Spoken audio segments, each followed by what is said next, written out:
ইটভাটায় পোড়ানো হচ্ছে কাঠ। মনকে মন কাঠ জমা করা হয়েছে চুল্লি জ্বালানোর জন্য। এমনকি কাঠ কাটার জন্য ভাটার ভেতরেই বসানো হয়েছে করাতকল। আর ভাটার কালো ধোঁয়া ছড়িয়ে পড়ছে আশেপাশের এলাকায়। আইন অনুযায়ী জনপদের ভেতরে ইটভাটা নির্মাণ করা যাবে না, অথচ নিয়মনীতির তোয়াক্কা না করেই রাজশাহীর বিভিন্ন এলাকায় গ্রামের ভেতরেই নির্মাণ করা হয়েছে এসব ভাটা। এতে একদিকে পরিবেশে ও ফসলের ক্ষতি হচ্ছে, অন্যদিকে চরম স্বাস্থ্য ঝুঁকিতে এলাকাবাসী। পরিবেশকে ঠিক রেখে করুক, আপত্তি নেই। যেমন কয়লা দেয়া করলে আপনার সমস্যা নাই।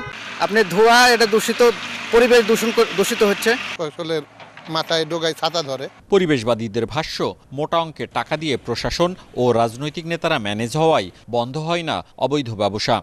এমনি আমাদের যে ভ্যাট আসে সেটা নিয়মিত যেভাবে আসে ও হয়ে আসছে।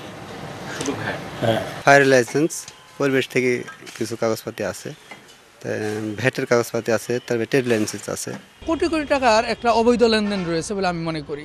কারণ একদিকে এই বৃহৎ সংখ্যক ইটভাটার জন্য উৎকোচের একটা বিষয়, অন্যদিকে যারা দায়িত্বশীল ভূমিকা রাখার কথা, যাদের জন্য রাষ্ট্র একটা আলাদা বিভাগ তৈরি করে দিয়েছে, সেই বিভাগে যারা দায়িত্বে আছে তারা তাদের দায়িত্ব যথাযথভাবে পালন করছে না। পরিবেশ অধিদপ্তরের তথ্য মতে মাত্র 8টি ভাটার লাইসেন্স ও পরিবেশের ছাড়পত্র রয়েছে। তবে ব্যবস্থা নেওয়ার বিষয়টি এড়িয়ে যান সংশ্লিষ্ট কর্মকর্তা।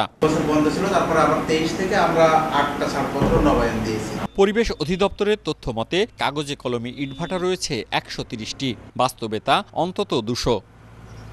মওদুদ রানা, সময় সংবাদ, রাজশাহী।